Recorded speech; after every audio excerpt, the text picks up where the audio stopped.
Assalamualaikum warahmatullahi wabarakatuh. Alhamdulillahirabbil alamin. Wassalatu wassalamu ala asyrofil anbiya'i wal mursalin wa ala alihi wa asbihi ajma'in. Pertama dan yang paling utama, kita panjatkan puji dan syukur kehadirat Allah Subhanahu wa taala yang telah memberikan nikmat dan kesempatannya sehingga kita dapat berkumpul dalam proses belajar online yang penuh berkah ini. Selawat dan salam tak lupa pula kita sampaikan kepada Nabi junjungan kita, Nabi Muhammad SAW, yang telah membawa kita dari zaman jahiliyah menuju zaman yang penuh dengan ilmu pengetahuan. Yang saya hormati Ibu Junaida MPD selaku dosen Bahasa Indonesia, dan yang saya sayangi teman-teman semuanya. Baiklah, dalam pembahasan materi presentasi kali ini, alhamdulillah kelompok kami diberikan kesempatan untuk membahas materi tentang karangan ilmiah. Sebelum masuk pada pembahasan, izinkan saya memperkenalkan anggota dari kelompok kami. Ada saya sendiri, Rika Puspitasari, sebagai moderator dan pembaca makalah pertama. Lalu ada Sadam Ali Habibi Nasution sebagai pembaca makalah kedua. Yang ketiga ada Citra Duvita Rahman sebagai pembaca makalah ketiga. Lalu yang terakhir, yang keempat, ada Zaim Makarim sebagai pembaca makalah keempat. Baiklah, langsung saja kita buka proses belajar hari ini dengan mengucapkan lafaz basmalah. Bismillahirrahmanirrahim. Assalamualaikum teman-teman. Perkenalkan, nama saya Rika Puspitasari. Alhamdulillah kali ini kelompok kami mendapatkan kesempatan untuk menjelaskan materi tentang karangan ilmiah. Langsung saja saya jelaskan ya teman-teman. Karangan merupakan karya tulis hasil dari kegiatan seseorang untuk mengungkapkan gagasan dan menyampaikan melalui bahasa tulis kepada pembaca untuk dipahami. Uraian mengenai suatu hal yang disusun secara berurutan dan saling berkaitan yang terdiri dari beberapa paragraf atau alinea disebut karangan. Jadi, karangan merupakan suatu proses penyusunan, mencatat, dan mengkomunikasikan makna dalam tataran ganda, bersifat interaktif, dan diarahkan untuk mencapai tujuan tertentu dengan menggunakan suatu sistem tanda konvensional yang dapat dilihat. Karangan terdiri dari paragraf-paragraf yang mencerminkan kesatuan makna yang utuh. Jadi, dapat disimpulkan bahwa yang dimaksud dengan karangan adalah hasil rangkaian kegiatan seseorang dalam mengungkapkan gagasan dan buah pikirannya melalui bahasa tulis yang dapat dibaca dan dimengerti oleh orang yang membacanya. Jika kamu ingin melakukan kegiatan mengarang, langkah pertama yang harus kamu lakukan adalah memahami dan mengerti pengertian dari kegiatan yang berkaitan dengan mengarang. Berikut saya akan menjelaskan. Yang pertama ada mengarang. Mengarang adalah segenap rangkaian kegiatan seseorang untuk mengungkapkan gagasan yang menyampaikan melalui bahasa tulis kepada masyarakat untuk dipahami. Yang kedua ada karangan. Karangan adalah hasil perwujudan gagasan seseorang dalam bahasa tulis yang dapat dibaca dan dimengerti oleh masyarakat pembaca. Yang ketiga ada pengarang. Pengarang adalah seseorang yang karena kegemarannya atau berdasarkan bidang kerjanya melakukan kegiatan mengarang yang menghasilkan karangan. Lalu yang keempat adalah karangan atau mengarang adalah kegiatan atau pekerjaan. Selanjutnya syarat-syarat karangan yang baik. Yang pertama harus jelas. Aspek kejelasan dalam suatu karangan sangat diperlukan agar karangan tersebut lebih mudah dipahami dan jelas untuk dibaca oleh masyarakat. Yang kedua, kesatuan dan organisasi.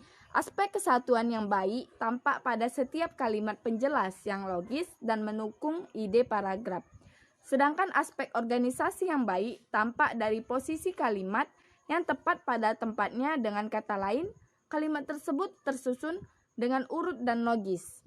Lalu yang ketiga, ekonomis. Ciri ekonomis berkaitan erat dengan soal koefisien, baik waktu maupun tenaga. Kedua koefisienan itu sangat diperlukan oleh pembaca di dalam menangkap isi yang terkandung dalam sebuah karangan. Lalu yang terakhir ada pemakaian bahasa yang dapat diterima. Pemakaian bahasa yang dapat diterima akan sangat mempengaruhi tingkat kejelasan karangan. Lalu pemakaian bahasanya juga menyangkut banyak aspek teman-teman. Pemakaian bahasa dalam suatu karangan harus mengikuti kaidah bahasa yang ada, baik menyangkut kaidah pembentukan kalimat atau sintaksis, kaidah pembentukan kata atau morfologi, kaidah ejaan yang berlaku, kaidah peristilahan maupun kaidah-kaidah yang lain yang relevan. Karangan. Lalu pemakaian bahasanya juga menyangkut banyak aspek, teman-teman.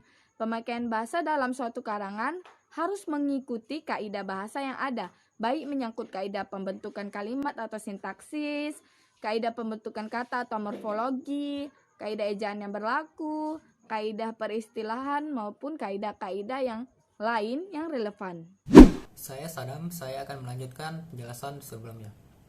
Kerangka karangan. Pengertian kerangka karangan.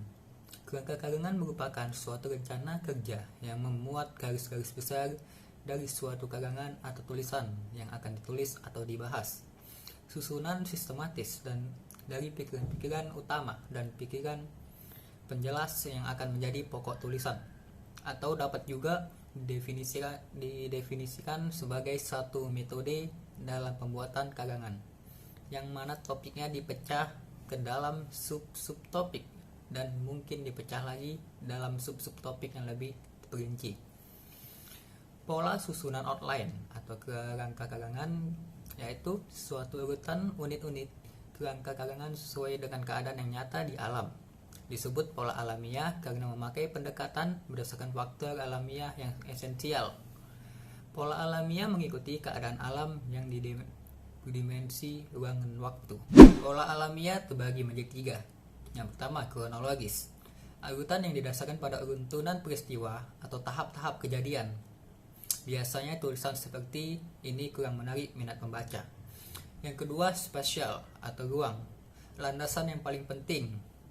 Bila topik yang diuraikan mempunyai pertalian yang sangat erat dengan ruang atau tempat. Urutan ini biasanya digunakan dalam tulisan-tulisan yang bersifat deskriptif. Yang ketiga, topik yang ada. Suatu pola peralihan yang dapat dimasukkan dalam pola alamiah adalah urutan berdasarkan topik yang ada. Suatu peristiwa sudah dikenal dengan bagian-bagian tertentu. Untuk menggambarkan hal tersebut secara lengkap, mau tidak mau bagian-bagian itu mesti dijelaskan berturut-turut dalam karangan itu, tanpa mempersoalkan bagian mana yang lebih penting dari lainnya, tanpa memberi tanggapan atau bagian-bagiannya itu. Pola logis.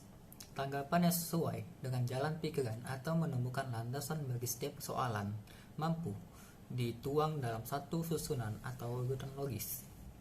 Urutan logis sama sekali tidak ada hubungan dengan satu rinci yang intern dalam materi, tetapi erat dengan tanggapan penulis. Dinamakan pola logis karena memakai pendekatan berdasarkan jalan pikir atau cara pikir manusia yang selalu mengamati sesuai berdasarkan logika. Pola logis dapat dibagi menjadi 6. Yang pertama, klimaks dan anti klimaks. Urutan ini timbul sebagai tanggapan penulis yang berpendirian bahwa posisi tertentu dari suatu rangkaian merupakan posisi yang paling tinggi kedudukannya atau yang paling menonjol. Yang kedua, kausal. Mencakup dua pola, yaitu urutan dari sebab ke akibat dan urutan akibat ke sebab. Pada pola pertama, suatu masalah dianggap sebagai sebab, yang kemudian dilanjutkan dengan perincian-perincian yang menelusuri akibat-akibat yang mungkin terjadi. Urutan ini sangat efektif dalam penulisan sejarah atau dalam membicarakan persoalan-persoalan yang dihadapi umat manusia pada umumnya. Aduh, apa pula ini yang muncul? Baik, saya akan membacakan materi dari saudara Sadam. 3. Pemecahan masalah dimulai dari suatu masalah tertentu kemudian bergerak menuju kesimpulan umum atau pemecahan atas masalah tersebut. 4. Umum khusus dimulai dari pembahasan topik secara penyeluruh umum atau lalu diikuti dengan pembahasan secara terperinci atau khusus. 5.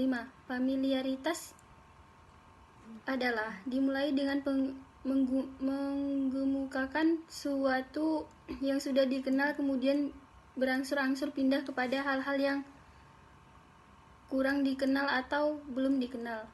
6. Akseptabilitas. Urutan akseptabilitas mirip dengan urutan familiaritas. Bila urutan familiaritas memperolehkan apakah suatu barang atau hal sudah dikenal atau tidak oleh pembaca, maka urutan akseptabilitas mempersoalkan apakah suatu gagasan diterima atau tidak. Jenis-jenis karangan berdasarkan bentuknya. Yang pertama, puisi. Karangan yang mengutamakan keindahan bentuk dan bunyi serta kepadatan makna. Puisi pada umumnya berbentuk monolog. 2. Drama. Karangan yang berupa dialog sebagai pembentuk alurnya.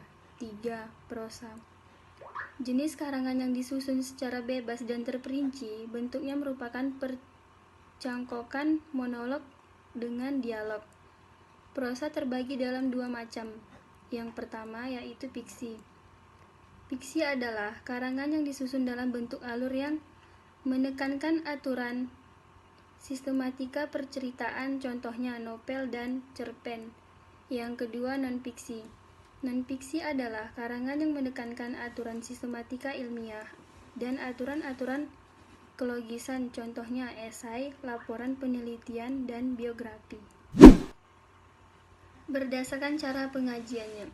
Yang pertama, karangan narasi. Karangan narasi adalah karangan yang menceritakan suatu peristiwa atau kejadian dengan tujuan agar pembaca seolah-olah mengalami kejadian yang diceritakan itu. 2. Karangan deskripsi.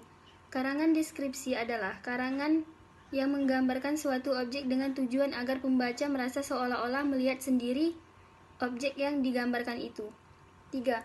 Karangan eksposisi. Karangan eksposisi adalah karangan yang merupakan sejumlah pengetahuan atau informasi, tujuannya agar pembaca mendapat informasi dan mengetahui dengan sejelas-jelasnya dikemukakan data dan fakta untuk memperjelas pemaparan. 4. Karangan argumentasi. Karangan argumentasi adalah karangan yang bertujuan untuk membuktikan suatu sebenarnya sehingga pembaca meyakini kebenaran itu. Pembuktian memerlukan data dan fakta yang meyakinkan. 5. Larangan persuasi.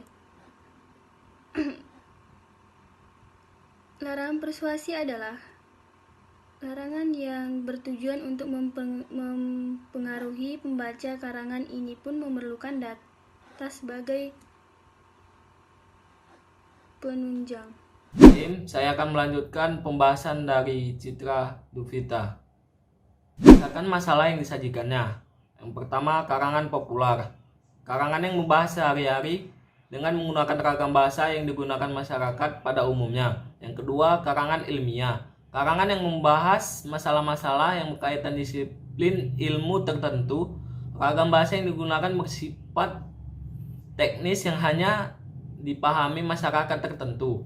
Yang ketiga, karangan ilmiah populer. Karangan yang membahas masalah-masalah keilmuan dengan menggunakan ragam bahasa yang dipahami masyarakat pada umumnya. Yang keempat, surat. Karangan yang mengupas beragam persoalan dalam berbagai kepentingan pembacanya dinyatakan secara khusus tertentu. Kelima, karangan sastra. Karangan yang berisi cerita, rekaan dengan bahasa, gaya, citra rasa yang indah. Cerita-cerita yang dinyatakannya lebih bersifat individual.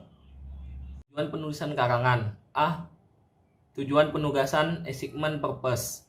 Menulis suatu karena penugasan. Misalnya wartawan yang ditugasi menulis berita. B. Tujuan altruistic purpose. Menulis sesuatu dalam rangka menyenangkan atau menghibur pembaca. Misalnya features tentang artis film yang dibuat di tabloid hiburan. C. Tujuan persuasif purpose. Menulis sesuatu demi meyakinkan pembaca akan suatu gagasan. Misalnya kolom tentang kenaikan harga BBM di dalam surat kabar. D. Tujuan penerangan informational purpose. Menulis sesuatu kepada pembaca untuk memberi informasi, penerangan, keterangan, misalnya berita-berita aktual di surat kabar. E. Tujuan pernyataan diri, self-expressive purpose. Menulis sesuatu demi memperkenalkan diri si penulis kepada si pembaca. Misalnya menulis puisi atau cerpen di majalah. F. Tujuan kreatif, creative purpose. Menulis sesuatu demi pencapaian suatu nilai seni atau artistik. Tujuan ini berkaitan erat dengan butir E, namun dorongan kreatif melebihi pernyataan diri. G. Tujuan pemecahan masalah, problem solving purpose. Menulis suatu demi menjelaskan, menjernihkan, dan memecahkan suatu masalah, misalnya menulis skripsi, tesis, atau disertasi. Terima kasih. Demikian isi presentasi dari kelompok kami. Semoga apa yang disampaikan dapat bermanfaat bagi kita semua. Jika ada kekurangan mohon dimaafkan karena sesungguhnya kesempurnaan hanya milik Allah Subhanahu wa taala saja. Akhirul kalam, subhanaka Allahumma rabbana wa bihamdika asyhadu alla ilaha illa anta astaghfiruka wa atubu ilaik. Walahul muwafiq ila aqwami thoriq. Wassalamualaikum warahmatullahi wabarakatuh.